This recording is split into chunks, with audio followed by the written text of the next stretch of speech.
mula-mula sekolah tinggi. Lalu kemudian sekolah tinggi seperti itu saya tambah pesantren. Sekolah tinggi dan pesantren. Tapi sekolah tinggi kecil seperti ini, Beb, itu harus dirubah jadi universitas. Kampus saya tak rubah jadi universitas. Ketika saya ubah, orang pada nggak setuju. Nanti kalau jadi universitas, jangan-jangan ilmu agamanya itu menjadi dangkal. Dikhawatirkan ilmu agamanya menjadi dangkal. Saya beritahu, di kampus ini tidak seorang pun bisa mendangkalkan ilmu agama di kampus ini. Kenapa? Bagaimana didangkalkan? Loh, airnya sudah kering. Airnya itu sudah tidak ada, kok takut dangkal? Maka tidak didangkalkan, tapi diairi kembali. Ditambahi dengan pendidikan yang biasa dikembangkan di pesantren ini. Bagaimana saya nggak nyebut dangkal? Wong lulusannya membaca Al-Quran saja itu tidak begitu jelas.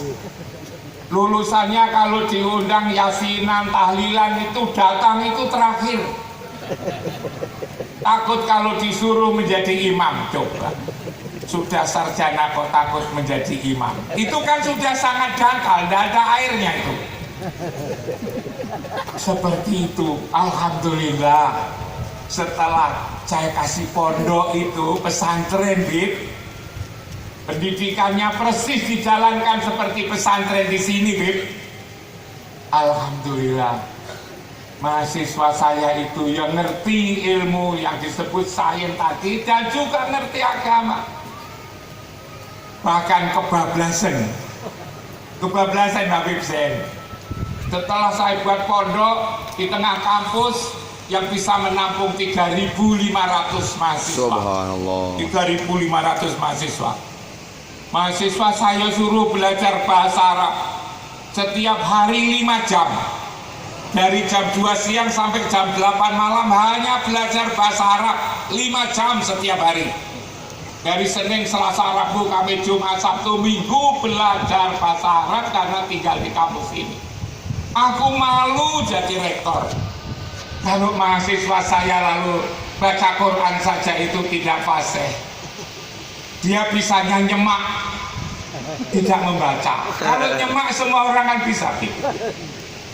Alhamdulillah. Setelah itu wisuda jadi universitas, tidak saja lalu bisa baca Quran, tetapi setiap wisuda mahasiswa yang nilainya paling bagus itu adalah mahasiswa hafal Quran 30 juz. Setiap wisuda yang nilainya paling bagus adalah mahasiswa yang hafal Quran 30 juz. Sebelumnya saya sebetulnya juga pesimis, apa itu bisa gitu. Apalagi anak-anak malah nambah menghafal Quran. Apa tidak ganggu itu pikiran saya waktu itu. Tapi setelah saya amati, Beb, dengan di pondok dan universitas itu, anak yang hafal Quran itu selain cerdas, akhlaknya juga bagus, Beb. Sekali cerdas, akhlaknya juga bagus. Yang biasanya demo-demo celananya jebol itu mesti bukan anak hafal Quran. Karena itu lalu mula-mula saya tidak begitu dukung. Rektor yang profesor dan dukung hafalan Quran itu kan salah, Bib. Akhirnya saya bertobat. Tobatnya profesor kan tidak hanya cukup astagfirullah, Bib. Saya lalu membuat pengumuman di papan-papan pengumuman, saya tulis siapa saja yang hafal Al-Quran 10 juz saya bebaskan dari seluruh biaya pendidikan. Saya pikir yang hafal Quran itu hanya 10 sampai 15. Ternyata itu sudah 70. Lalu kemudian tahun berikutnya nambah 150, nambah lagi 300, nambah lagi 500. Bahkan sampai saya selesai mimpin itu 27% mereka menghafal Al-Quran karena ada pesantren seperti ini. Karena itu yang benar itu ya pendidikan pesantren begini. Diolok-olokkan siapa saja jangan didengarkan. Nanti mereka akan tahu sendiri hasilnya. Kenapa saya yakin seperti itu? Saya yakin pendidikan yang memang benar. Tapi mohon ini dirahasiakan.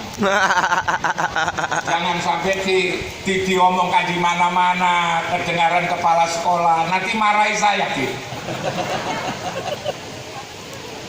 Saya katakan yang benar pesantren, yang dikira yang lain tidak benar. Yang lain ya benar lah, tapi tidak seperti benernya pesantren. Nah itu, mafhum kolabor dia. Saya katakan benar itu begini, katanya lembaga pendidikan itu dimaksudkan untuk meningkatkan karakter, meningkatkan perilaku, meningkatkan akhlak, katanya begitu lembaga pendidikan itu. Tapi saya lihat kok seperti itu. Seperti itu kalau dijelaskan panjang. Tapi karena hanya di waktu 15 menit, nanti tidak selesai. Jadi kalau itu lembaga pendidikan itu bisa meningkatkan karakter, bisa meningkatkan budi pekerti, bisa meningkatkan akhlak. Tandanya orang berakhlak itu kan jujur. Kalau disepakati bahwa tanda akhlak mulia itu adalah jujur, mestinya yang jujur itu adalah anak orang yang lulus S3, yang doktor, seperti Ustadz Fauzi. Kenapa kok yang jujur itu adalah S3? Karena S3 itu paling lama mengenyam pendidikan. Setelah saya teliti ternyata yang jujur itu bukan S3, tapi malah anak-anak TK. Anak TK. Anak-anak TK itu kalau ditanya sangumu berapa gitu kan. Siapa yang sangunya 5.000? Saya Bu Guru gitu kan. Nanti di sakunya ya 5.000. Yang 10.000 siapa? Saya Bu Guru. Nanti di sakunya itu juga 10.000. TK ini jujur banget. Tapi kalau S2 dan S3 disuruh ngerjakan proyek, potong sini, potong situ. Untung nggak dipotong semua. Itu karena S2 dan S3 itu loh. Saya lalu juga tanya, anak TK sama anak SD ya. Kalau tak sebut SD nanti ada orang tersinggung. Sekolah dasar. Itu nakal mana anak TK sama anak sekolah dasar selain di pesantren? Katanya nakal sekolah dasar. Dibandingkan dengan sekolah lanjutan, ya nakal sekolah lanjutan pertama. Dibandingkan dengan sekolah lanjutan atas, nakal mana? Ya nakal yang di atas itu. Ya apalagi dibandingkan dengan S1, ya nakal S1 itu. Jadi sekolah ini membuat orang nakal gitu loh, membuat orang mules. Pesantren ini makin lama di pesantren itu malah makin kerasan saya lihat. Dulu juga begitu saya lihat.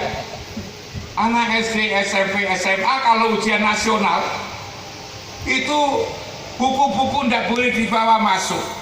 Kursinya jaraknya jauh-jauh. Kepala sekolah saja tidak dipercaya untuk ketempatan soal itu kan. Soal-soal dititipkan di tempat Pak Polisi. Kan begitu. Dijaga Pak Polisi. Kepala sekolah tidak dipercaya kok tidak tersinggung. Diawasi beberapa orang coba. Untuk apa? Agar tidak nyontek. Perkaranya kan hanya nyontek. Tidak nyontek. Apa S2, S3 tidak nyontek? Ya tidak. Tapi copy paste. Jadi begini, inilah kita bandingkan ini. Beberapa hari yang lalu tadi saya ceritakan sama Abi Zainal, Bib, Saya beberapa hari yang lalu itu dapat tamu dari Pandaan, tapi sekolahnya di Surabaya. Saya tanya karena sudah gede, sudah kerja di mana? Saya tanya. Saya masih mahasiswa. Mahasiswa apa? Ya saya sebutkan nama perguruan tingginya. Sudah berapa lama di S3? Sudah 2 tahun ini. Dia sudah mahasiswa pasca sarjana S3. Sudah tahun yang kedua. Sudah S3 kayak begini ini juga masih minta uang sama orang tua. Dia bilang, saya mestinya juga masih harus minta, tapi malu, Prof. Jadi katanya malu.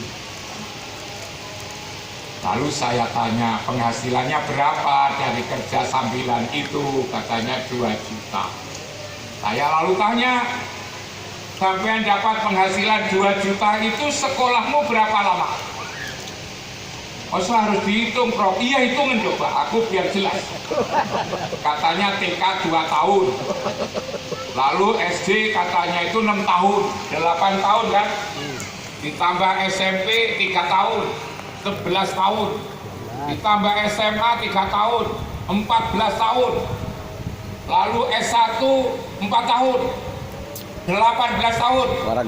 S2 2 tahun, 20 tahun. Sekarang S3 2 tahun, berarti 22 tahun.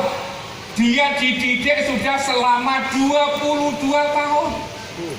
Untuk mencukupi kebutuhan sendiri saja tidak mampu. Belajar 22 tahun untuk menghasilkan ekonomi, memenuhi kebutuhan dirinya sendiri saja tidak mampu. Saya lalu tanya, sampean kan selalu di Surabaya.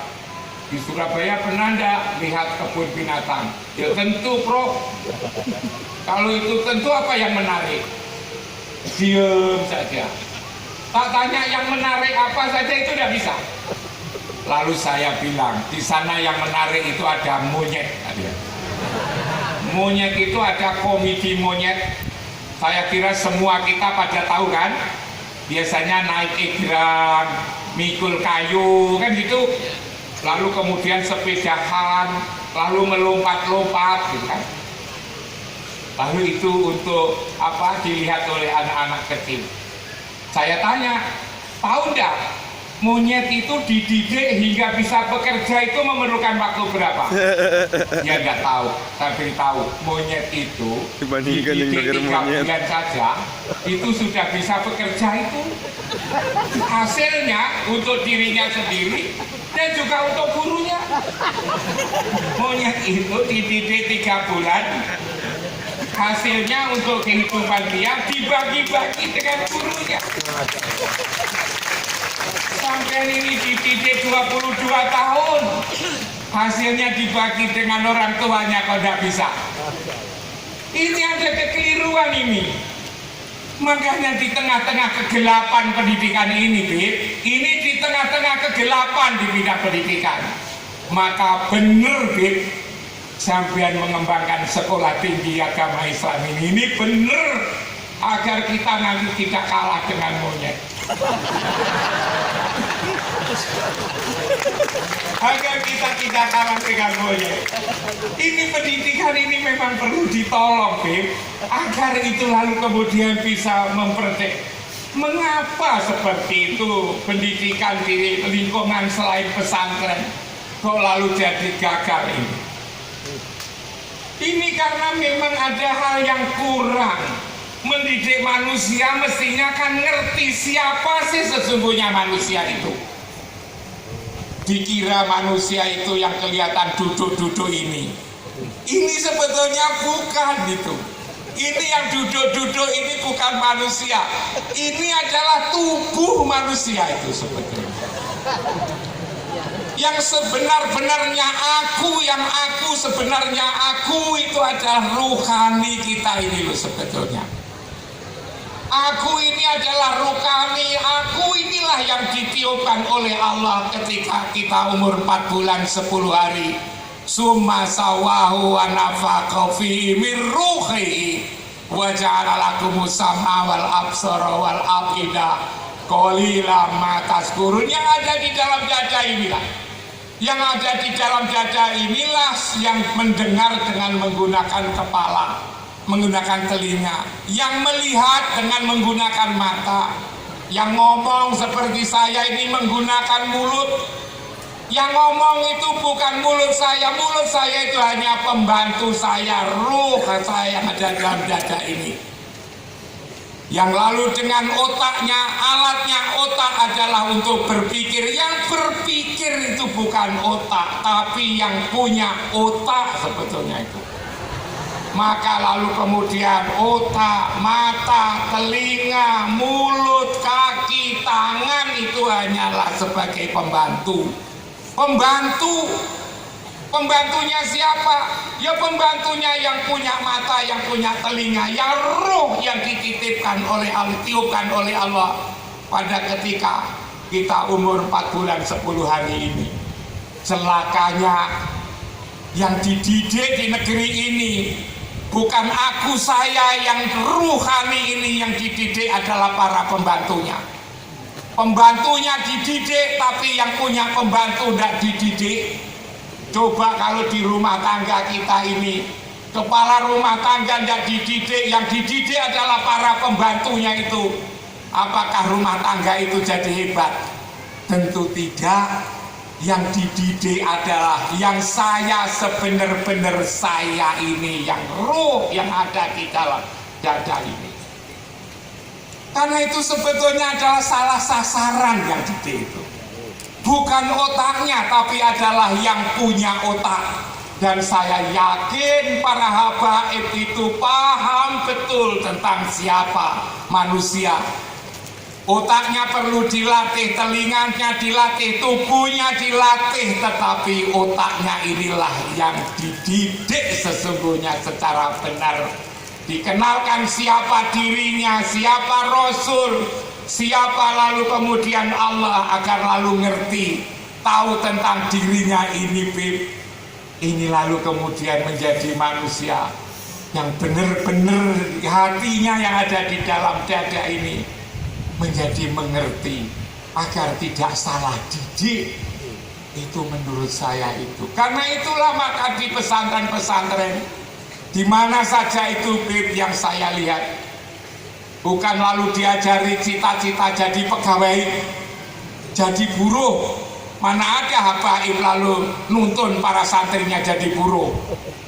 Habib-habib habaib kalau didik supaya menjadi yang punya buruh. Yang sekolah di sini harus punya jadi majikan para majikan itu.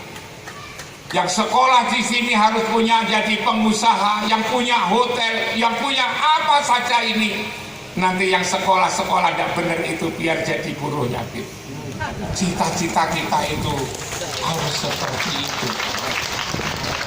Bapak-bapak para kiai itu pintar sekali sesungguhnya itu.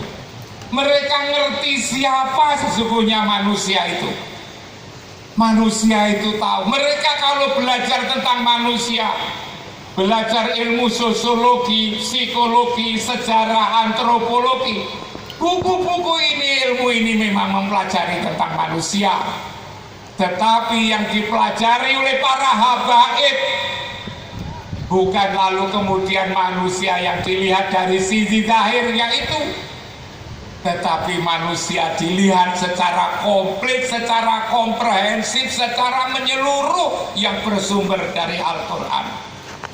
Para habaib itu tahu siapa sih sesungguhnya manusia ini.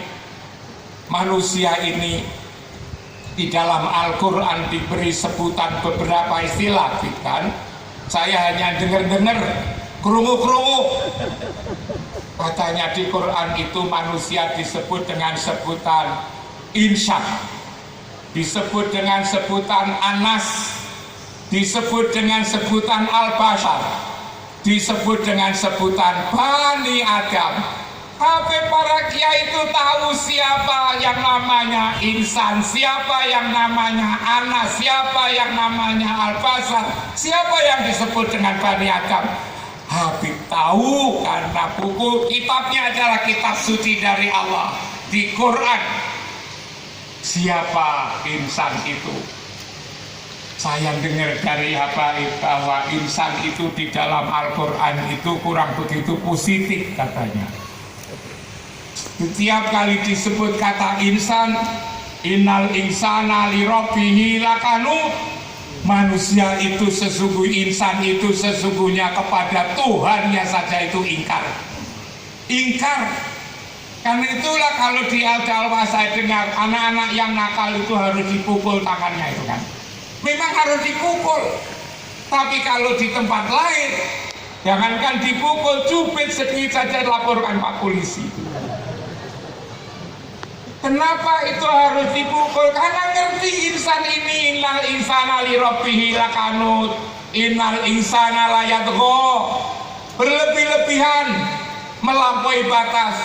Innal insana khuliqa halua, selalu berkeluh kesah. Innal insana lafi khusrin, merugi, manusia itu selalu merugi. Innal insana ladzul mubin, dolim yang nyata, doluman jahula, kafuro, jidala, suka debat manusia itu. Doifa, fatura, tergesa-gesa aja 36 kali disebut itu yang negatif-negatif, kecuali satu di surat Abin, laqad khalaqnal insana fi ahsani taqwim, tapi segera disusul summa radadnahu asfala safilin. Ada satu saja segera dikembalikan. Karena ngajari kayak gini ini memang sulit, yang bisa tidak sembarang orang. Para alim ulama, para habaib inilah yang bisa. Seringkali disebut insan ini dikira bagus. Ada lembaga insan amanah. Insan itu hawa nafsu dunia setan. Apa ada setan yang beramanah? Saya tidak pernah dengar ulama habaib kalau ndonga itu salah, tidak pernah dengar saya. Tapi kalau ustadz guru yang tidak pernah ngaji, kalau ndonga itu apa benar itu? Donganya kok ya Allah ya Rob, mudah-mudahan anak-anak saya, santri saya, mahasiswa saya telah menjadi insan kamil. Lalu amin. Wong insan itu jelek, kamil itu sempurna. Mudah-mudahan santri saya menjadi jelek yang sempurna. Di sini tidak didongani kayak gitu, karena ngerti Kiai Habaib, ngerti di Quran kalau dikatakan insan selalu digandengkan dengan hal yang tidak bagus. Disebut dengan Anas, selalu digandengkan dengan jin.